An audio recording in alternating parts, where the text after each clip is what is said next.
You are never alone. You are never alone. Just reach into your heart and Allah is always there. You are never alone. You are never alone. Through sorrow and through grief, through happiness and peace, you are never alone. Assalamu alaikum wa rahmatullahi wa barakatuh. This is a new episode of Family Issues. You are more than welcome, of course, to join us in these continuous topics about family issues. I want you to participate with us and to join us all the time through your telephone calls, through your emails. The last episode was a very positive one, so many telephone calls, so I like this very much. I like to join you and you join me and answer questions about the topics we deal with in family issues. And by the way, therefore, our telephone is 002 02 3835 248 and 249. It was my honor someday to supervise one of the theses that was titled Nutritional Education and Social Awareness to Iron Supplementation Program in Preparatory School Children in 2 centers in the Middle Delta region in Egypt. This means that the thesis was connecting or dealing with or connecting nutrition and the feeding process with behaviors and the culture of the people. This is actually the topic today of this episode. We want to see or to test together to investigate the link between food and the process of eating and the psychology and the behavior of people. Some questions are going to be raised in this episode.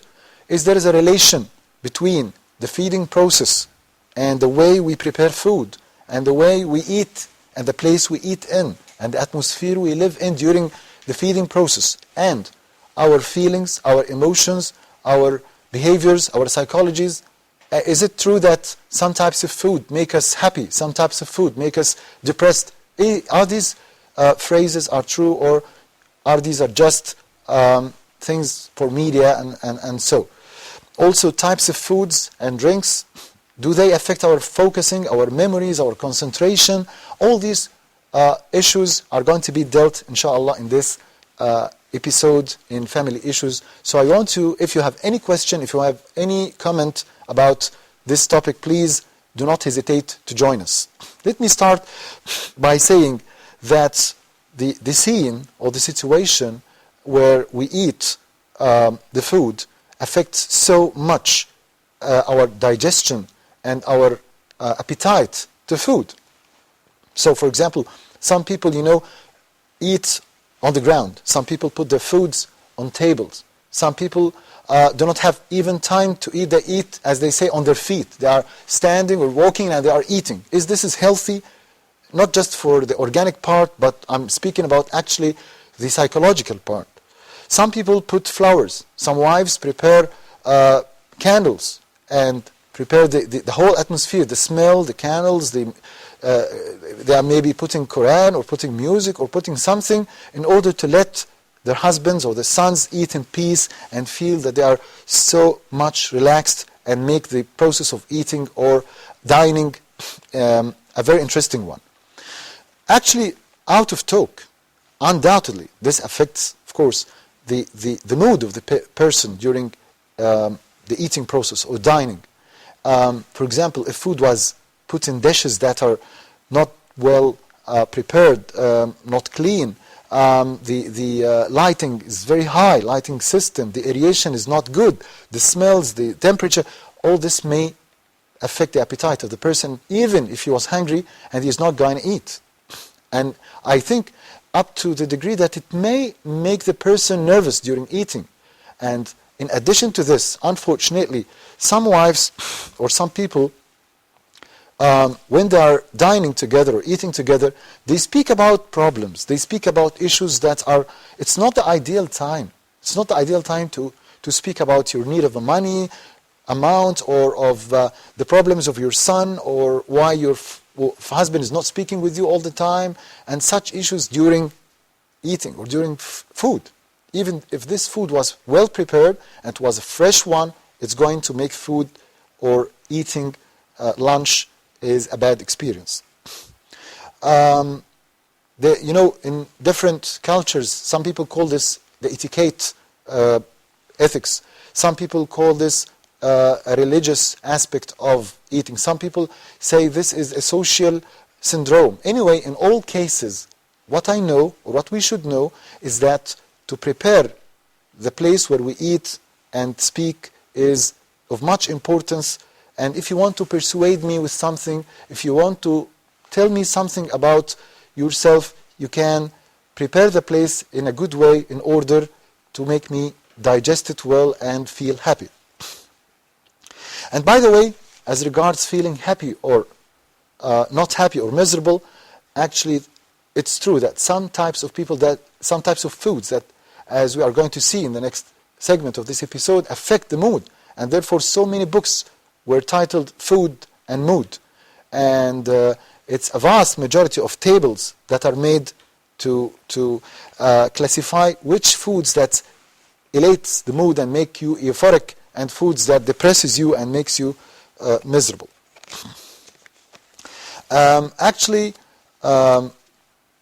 It's said, for example, about the idea of the mood, that carbohydrates are very famous for elating the mood and making you happy. If you eat carbohydrates, or if the amount of carbohydrates, like rice, like macaroni, like things like this, when they are included in your diet, in your food, they absolutely make you happy a little, or make you in a good mood, or at least not depressed. But if you are already depressed by so many problems, or you are thinking about something that's making you stressed or confused, when you eat carbohydrates, it makes you less anxious or less tensed. From other foods that are mentioned related to this type of moods, which is the mood of elation and being happy or so, we have the kafafa herbs, we have the anise. These are types of herbs that we drink. We have the marjoram, we have the za'atar, we have the ginger. All these, za'atar is usually the most famous people who use za'atar actually are the Palestinians, and are those who are living in Sham, in this area, Syria, Lebanon, and Palestine. They eat za'atar. This is very important for elating the mood and making the person happy. It's famous as Lebanese food. They make so many foods which are including za'atar in it. But on the contrary, oppositely speaking, some foods make people a little depressed. And making you depressed or happy by food is due to so many factors. One of them is affecting some of what's called neurotransmitters in the brain, as we are going to see on the table after a while, because we have, for example, what's called serotonin. This is one of the neurotransmitters, serotonin. Also, we have the endorphins and the enkephalins. They are responsible for two things: the moods and the ability to keep with pains. You know, if you are, for example, making an operation, or if you are having an accident or injured in a way or another, endorphins and enkephalins are secreted in the body in order to lessen your pains and to make you relaxed, and therefore it's automatically released by the brain, subhanAllah, when you are exposed to an accident or exposed to a stressful condition, what's called, or what's known in medicine as post-traumatic stress disorder, whether this stress is psychological or an organic one. Also, it's very important, as we are speaking about also the mood, to remember a very famous material in our bodies that's called melatonin. Melatonin, which is related it's very famous for its relation to sleeping and happiness. Sleeping and happiness. Some people say it's the hormone of happiness, melatonin, and it's sold as tablets or something like this in so many of the pharmacies or booths. They sell it for, and saying that it makes person more relaxed and more his sleep is more smooth and continuous, and this, of course, is reflected on the psychology and the health of the person. So again, we are speaking about serotonin, about endorphins, about enkephalins, about melatonin. All these affect the relaxation and affect the psychology of a person, and they are normal substances in the body of the person, but they are raised and decreased according, of course, to impulses or electric orders from the brain. But the ordinary material or the source of these materials in our bodies is through some types of foods. And again, we have to remember that some foods also make us happy and make us smiling all the time. In addition to what I have said, remember the colorful plate and dish of salad, which is full of the yellow and the red and the green and even the purple color, because whenever these colors are mixed together, like the spectrum, you know, the spectrum or the rainbow, whenever they are mixed in the salad, it makes, just by vision, just by their sight, you see that this makes you fresh and happy. And by the way, if you eat, it's said, and some people say and advise children at least, and the whole family, to make not less than 50% of the content of their foods raw, this means without cooking or processing, raw and fresh. Raw and fresh, as it is more better and more benefitable even for the psychology of a person. Let's have our first telephone call from Noha from Egypt. Assalamu alaikum, Noha. Wa alaikum salam. How are you? Fine, thank you. Do you have, Noha, any questions or comments? Yes, please. Please go on. Thank you.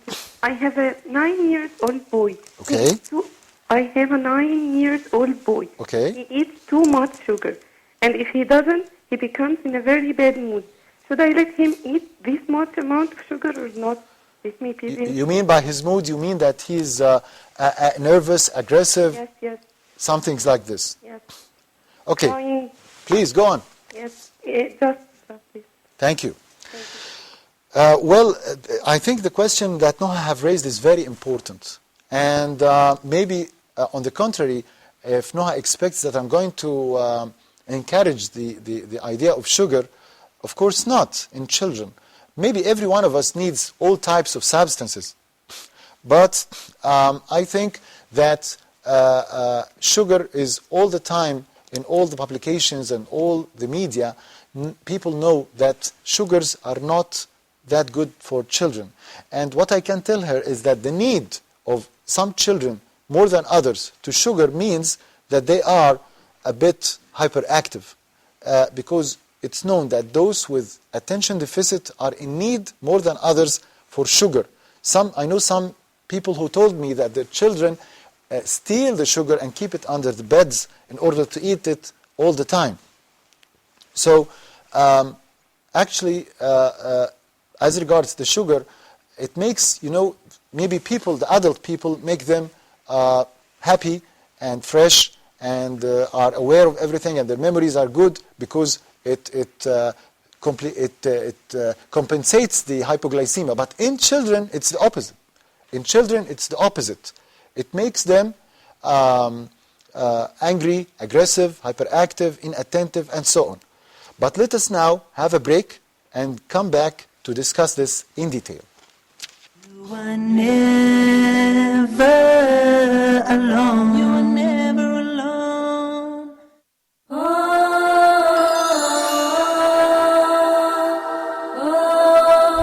You have questions that bother you. What about issues of concern to you? Would you like to share things on your mind with us? Are you interested in solutions based on an Islamic perspective? Please join me live in Meet Your Advisor every Friday at 9 p.m. Mecca time, here on Huda TV.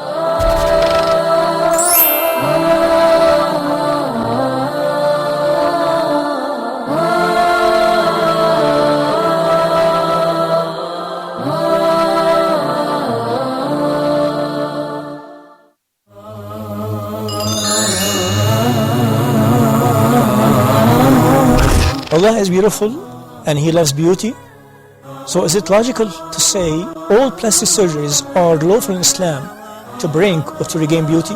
It is very misleading questions. Need a very accurate and firm answers. Let us set up the rules and principles to cover all plastic surgeries in Islamic law. How Islam does legalize niqab or veil factor in our modern life? Is it fair to suggest that it is more cultural than it is Islamic? I would rather to answer these questions by just suggesting very shocking fact about niqab. Are you ready for that? How Islam does legalize polygamy when Islam always says that respect natural instinct and natural feelings, and knowing that not a single woman does accept anyone to share her in her kingdom. All what you have said is true. But is there any difference between your natural instinct and your natural desires? Or maybe between your interest or what you wish to have? Or maybe your interest and other interest? Is it true that anything came after the Prophet ﷺ regarding this deen to be considered as a bid'ah, innovation? It's neither this nor that. It seems very well complicated and confusing to many Muslims, especially when it comes to the saying of the Prophet ﷺ, وَكُلَّ مُحْدَثَةٍ بِدْعَةٍ, and Sayyidina Umar saying, نِعْمَةُ الْبِدْعَةُ هَذِهِ. Let us set up the very comprehensive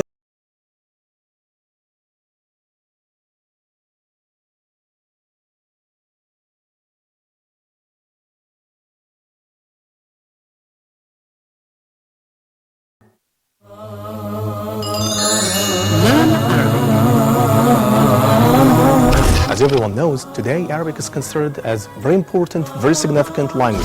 How can we produce the sound, the state of voicing, place of articulation, the manner of articulation? So in Arabic, the words which are written are pronounced. We will learn how to write and pronounce Arabic letters correctly in depth. Explanation via board and presentation with many other important factors. And we have today more than 300 million people speak Arabic language.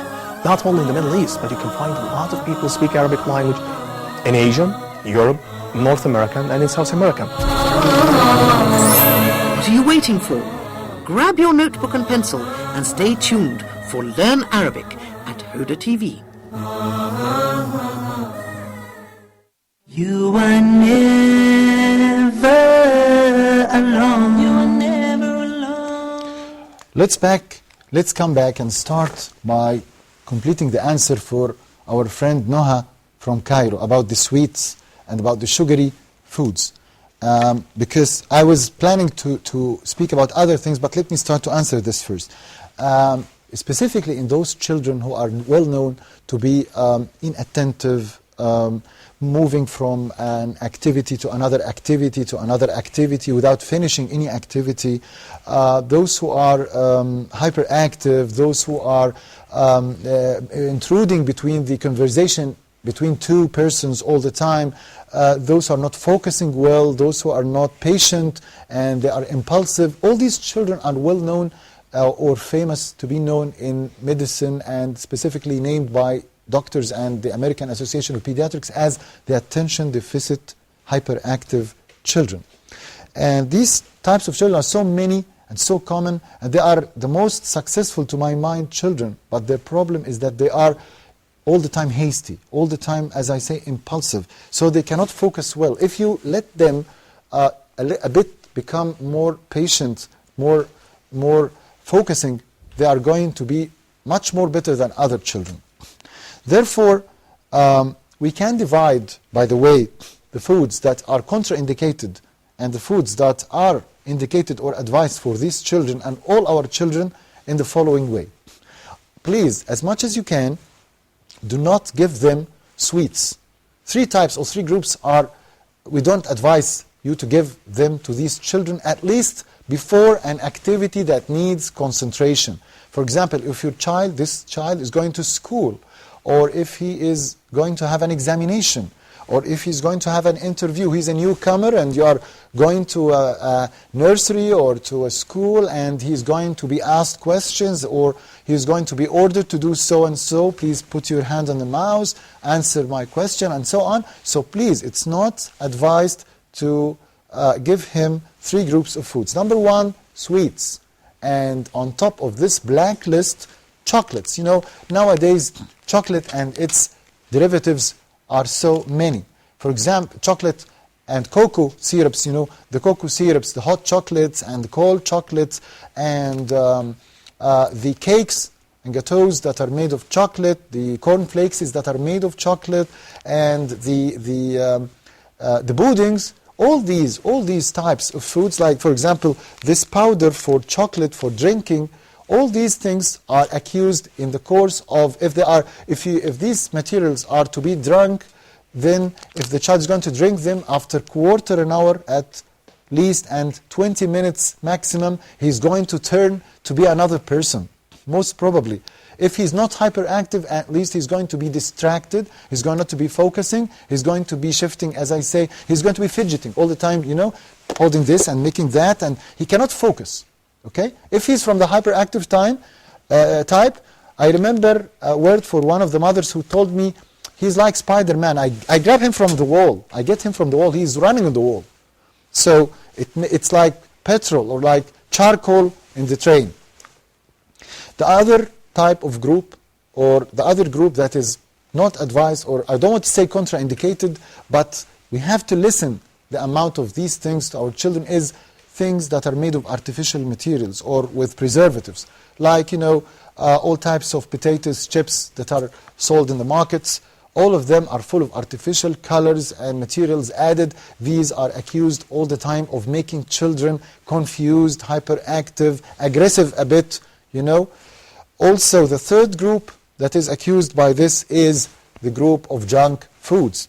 You know, nowadays, restaurants and those franchises that are famous for quick meals are accused of deceiving families by giving them these types of foods which are full of fatty materials and artificial materials and meats that are made of suspected types of materials. And, you know, they use bags which are very interesting to, it's very important to attract. They play on psychology of the children. So this, for example, is a bag for what's called a happy meal. You know, if you take your child to, they are very clever in psychology. They are more clever than the parents themselves. This is a bag for happy meal, you know, and the it's full of toys, sandwiches, colorful, fresh, hot potatoes. Not the only thing is fresh is the potatoes. Otherwise, everything is artificial inside. And there is a toy, and there are music around you, and your mother and your father is with you, and the other children are present in the place. Why not you don't eat? All these are appetizers for children. So as you see, some of the famous franchises work on psychology of children to attract them. And all the mothers tell you, but when he's in the so-and-so restaurant, he eats very well. He goes, of course he eats, because he's having colorful things, he's having toys, other children around him, there's a play area, he wants to play, he wants to know other friends, and his father and his mother with him, and the music is around you, everything makes you happy. So therefore children eat. But at home, you order him, eat this. And at the same time, there is nothing around you that makes you happy. Sometimes some mothers are very angry when they feed their children. They hold them, they grab them, look at this doll, they grab them like this and put the food in their mouths as if it is a struggle or it's a quarrel. And this makes, you know, the feeding experience very bad in children. Remind me after this, I'm going to tell you something about breastfeeding, about the feeding of children or infants in the period of infancy. To complete, speaking about ADD or ADHD or children with attention deficit, there are other groups of things that are advised to these children. On top of these, a very strange type of syrups or drinks that people drink. Do you know, I said this in many programs, that coffee, an Nescafe, is very important for a child to focus and to raise his attention during his class or during the meeting in one of the nurseries, during anything that is needing concentration and focusing. If you want, for example, you're having a private lesson, or as I say, you're having an examination for your child, it's advised that you can give him few sips of coffee or other types of drinks that are made of coffee, because it makes him, after quarter an hour, fully focused and less hyperactive. He's more attentive and more silent, and he's not moving so much. This is thanks for coffee, because there is a very famous misconception and bad idea about coffee. It's harmful to the central nervous system of children. No, this is not right, and this is said by so many pediatricians. And the most famous textbooks about children say that coffee and Nescafe are protective, nutritive, and sedative. Sedative, this means that if they are nervous, when you give them coffee, their mood is better. You see? So it's advised to give them these things before getting into an activity that needs focusing. Another important point is what's called the brain foods. Brain foods, our brains, the brain of a person is full of so many areas and so many transmitters and so many areas that need to be fed and to raise the amount of the neurotransmitter. Therefore, the materials are transmitted to the brain through blood vessels. You see this, if you can, in the camera, see the blood vessels that are shifting the blood everywhere in the brain. If any one of us took what's called the brain foods, it makes the brain cells in the different areas of the brain are going to be, the nerves or the nerve cells are going to be well covered, well insulated by what's called the myelin sheath, which is made up of few types of fatty acids and few types of materials, fats that are very important for the brain, on top of which are what's called omega-3 and omega-6 and beta-carotene, some types of materials that are very famous to doctors and nowadays to street people and family members. So what are the materials that are including these materials or these nutrients? Actually, the most I have said in one of the episodes in this program that popcorn is a very famous, well-known brain food that makes people's brains better.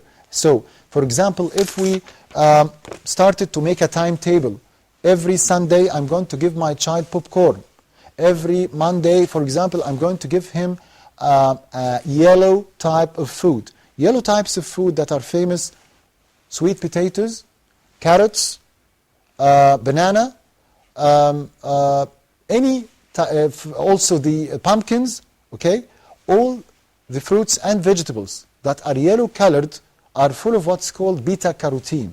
Beta-carotene is very important because it helps you to increase your memory, the short-term memory specifically, and also the perception of the child is better. Okay, and I remembered now when I was saying about the yellow-colored products in food that also the shrimps are well known to be full of zinc, and this zinc is well known to be helpful in what's called mood swings. We were speaking at the beginning about the mood, food and mood.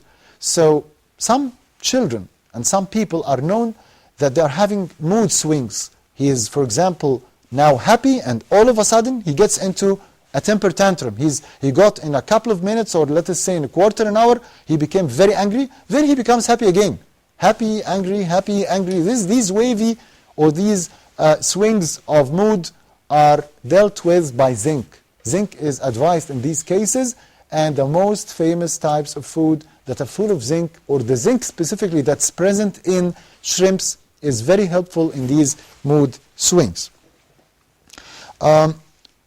But let us also come back again to the very beginning, the beginning of the story of person or people, which is the child, the baby, the infancy. When we are born, until the age of 2 years, we are called infants. Why? Because we breastfeed, or we feed on milk. We feed on milk. You see, all over the world, and the WHO itself advised people what's called exclusive breastfeeding during the first 6 months of life. Exclusive breastfeeding. This means that in the first 6 months of the life of a person, never give him anything except milk. And it's better to be breast milk. By the way, we are speaking about food and psychology. So if you compare I don't have a bottle for feeding now. But if you compare the situation when a mother carries her child in a very intimate way and hugs him, and she's caring about him and lulling him and putting her hand on every part of his body during breastfeeding, this is of course completely different from getting a bottle, plastic bottle in the mouth of the child. This is completely not, I'm not going to say that this is cruel or unhuman, but of course it's not like this other emotional situation when a mother is touching by her skin to skin relation, her smell, her voice, his ear, his right ear. If this is the situation of the breastfeeding, the right ear of a baby is on the skin of the mother, and he's hearing her heart beats. The heartbeats of the mother are heard by the child, and he also hears her voice through tissues. Okay. In addition, he hears from the other ear through air the sound of the mother, and she's touching him. All the senses are working. This is chemistry. This is what's called a child-mother bond or a baby-mother bond. Of course, this is completely different from putting a child on a chair and giving him a bottle. This is a plastic situation, let us call it, or an artificial, or a technological, or a high-tech situation, but this is not, of course, the effects, the psychological and emotional effects are not equal to those. So if you want to raise, oh my goodness, the head became out of the doll, but if you want to make in the future a person who is sympathetic, who is very kind, I think breastfeeding is highly significantly correlated to such types of situation. So breastfeeding is very important. Let me tell you something as regards the brain. When someone, the mother, the breastfeeding mother, is going to breastfeed her child, and her mother-in-law or someone tells her, and sometimes this person is the doctor, the pediatrician, he tells her in her ears, saying, oh, it seems that your milk is not enough. You are skinny, and your breast milk is not enough for a child. So you are in severe need of artificial milk in addition to your milk. What's going to happen? Words are going to enter through the ear, and then this is going to be turned to the cerebral cortex or the covering layer of the brain, and after this to what's called the hypothalamus. These are impulses going to what's called the hypothalamus, from the hypothalamus to what's called the pituitary gland, and specifically this gland is having, this is called the maestro gland in the body. It's having two areas, the anterior and the posterior parts of the pituitary. We are here caring about the anterior part, anterior pituitary gland. It secretes what's called prolactin. This prolactin gives orders to the tissues of the breast to get milk. If the words go and say you are not able to give milk, then the brain is going to send impulses through this axis, the hypothalamus, the pituitary, to the breast, so the milk is going to listen, and it's going to be scarce. So the mother is going to tell you, I don't have milk. They told me. The doctor told me that I don't have milk. Therefore, be careful. This is not true. I'm originally a pediatrician, and I can guarantee that every mother in the world can breastfeed her child, and her milk is more than enough for her child, and this is not right, except if there was a specific disease in the breast, an abscess or TB or something. In this case, maybe we can say, don't breastfeed your child. Let's go a break and come back to continue our words. Thank you. You are never alone. You are never alone.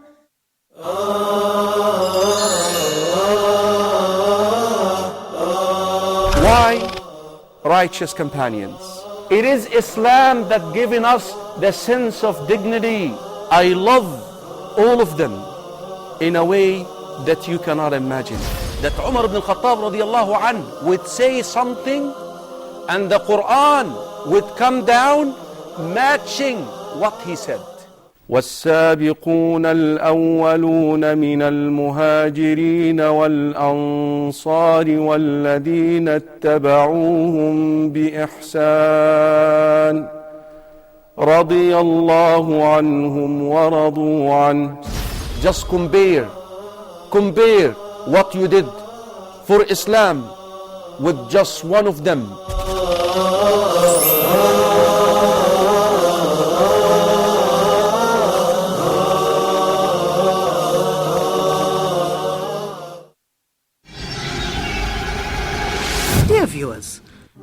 programs can be watched in the English section of the in-flight entertainment directory on board all Saudi airline flights, domestic and international. Sit back, relax and enjoy watching Hoda's entertaining and enlightening shows on your trip. Hoda wishes you a safe and successful journey. Hoda, a light in every home.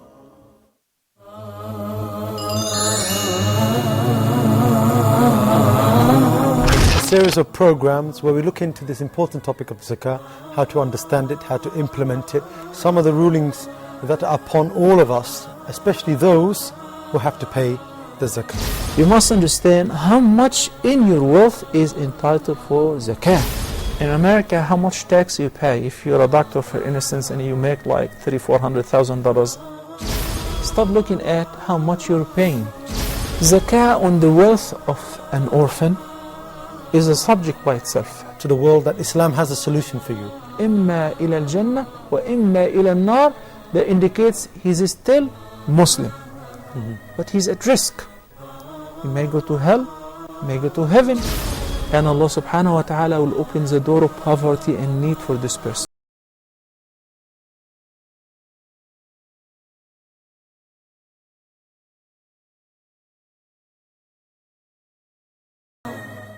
You are never alone. You are never alone. What's called the oral stage, this is a stage in the beginning of the life, as we are speaking about the beginning of life. And this stage, the oral stage, you find the child, this is from, for example, the birth until about maximum 3 years. You find the child putting everything in his mouth. His finger, the breast, any toy he finds or anything, he's going to put it in his mouth. He likes to put things in his mouth. This is natural, this is instinctual, okay? So never try to fight instinct. Never try to resist what God created in a person. This is normal, this is natural. You cannot resist nature. You cannot say, for example, I will not respirate. I will not inhale or exhale. I will not go to the bathroom. I will not eat. I will not... And therefore, this reminds me of the one of the stories of Prophet Muhammad, peace and blessings upon him, when those 3 people came to him and said, we want to go to paradise. So we are not. One of them said, I won't eat at all. I will be fasting all the time. And the other one said, well, I will not marry women at all. And the third one said, I will not sleep. I will pray all day long. But Prophet Muhammad didn't agree about this. He said, we are people, we are not angels. I myself eat and marry and sleep. And so what I want to say, do not try to resist nature. And therefore mothers wrongly and parents say all the time, tell the child, hey baby, get your finger out of your mouth. Get it out of your mouth. To your information, this is wrong. Do not do this. You know what happens if you do this? You fix the child on doing this, and therefore he's not going to finish the oral stage in 3 years. It's going to be expanded.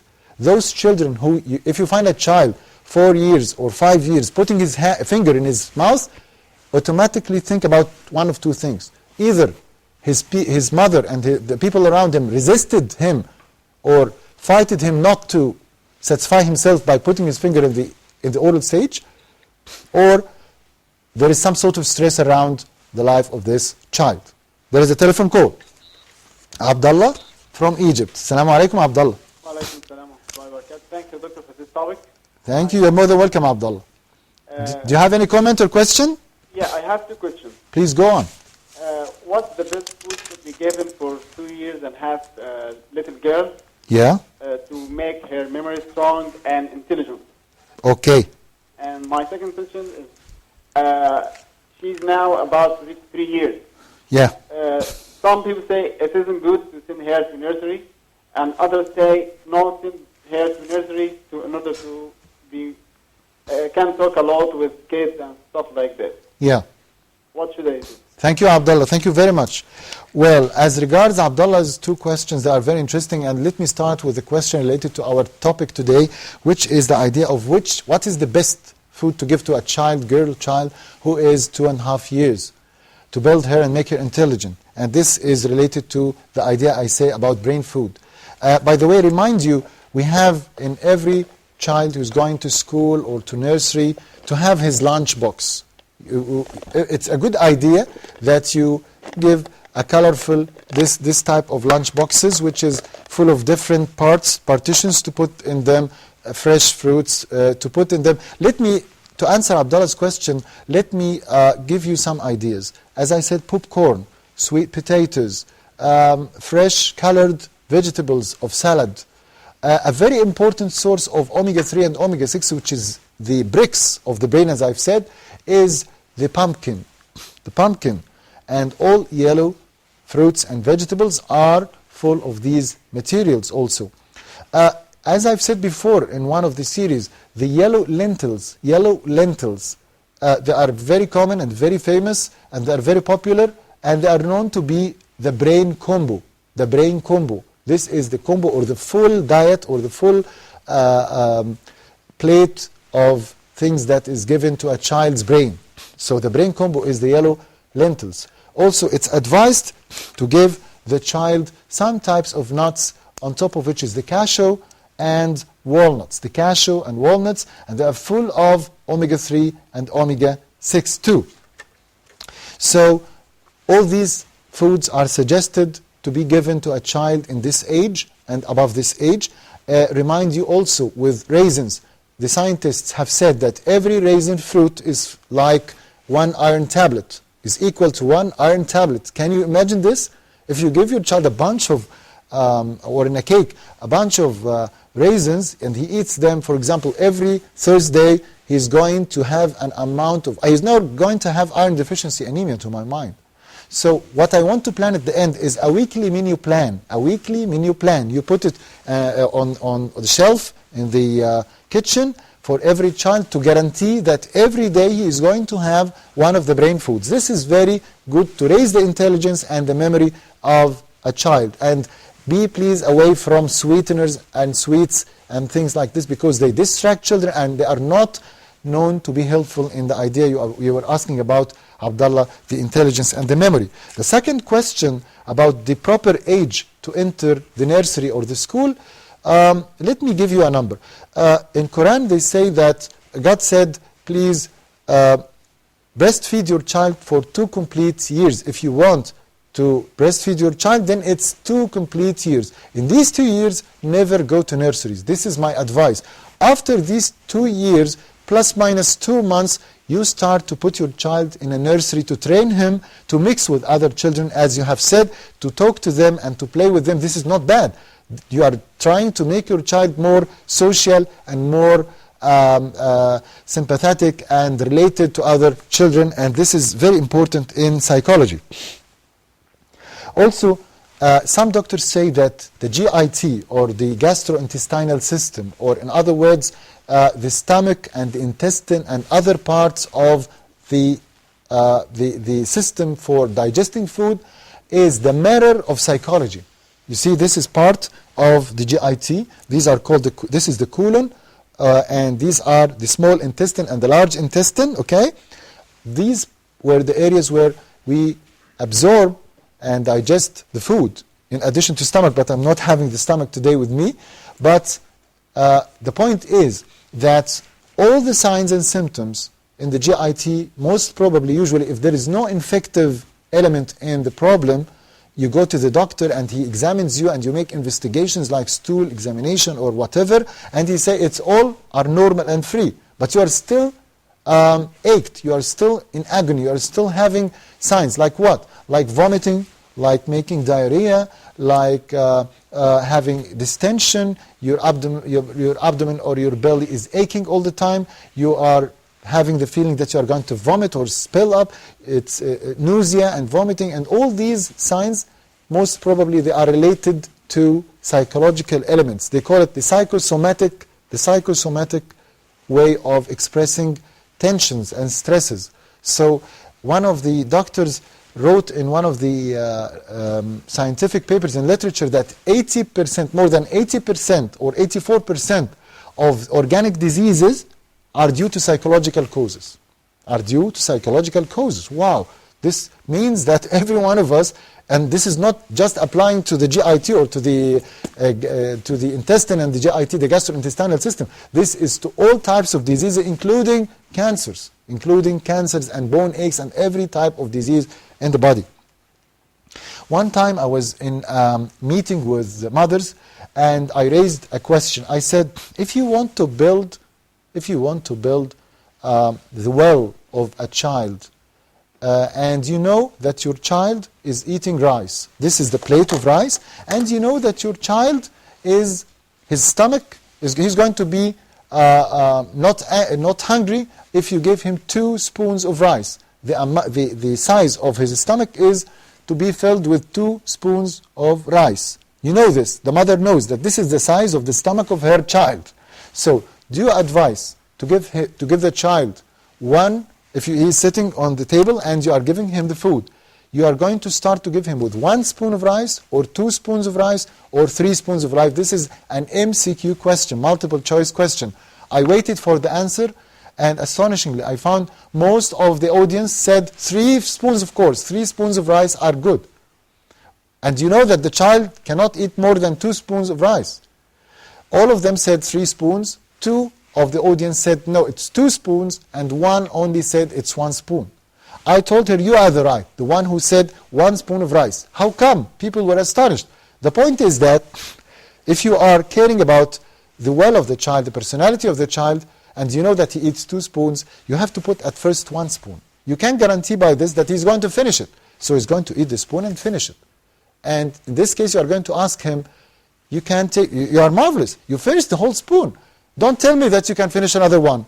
He says, well, I can finish. So you can add another spoon, and he's going to eat it.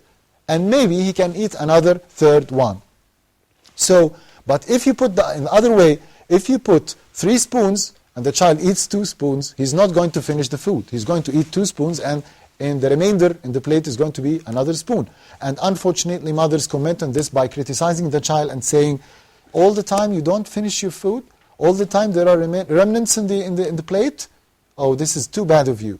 And by this way, you spoil your child, and you spoil his personality, and you make him all the time not confident, even in the dish of the rice. So we can start building the wells and the personalities of our children from spoons, and from spoons of rice, and from the food itself, and going up to other situations in life. Also, by the way, remember the idea of weaning. When you wean a child, by the way, I remember, I want to tell you that maybe the next episode is going to be also about psychology and food, because it's a very vast topic to speak about.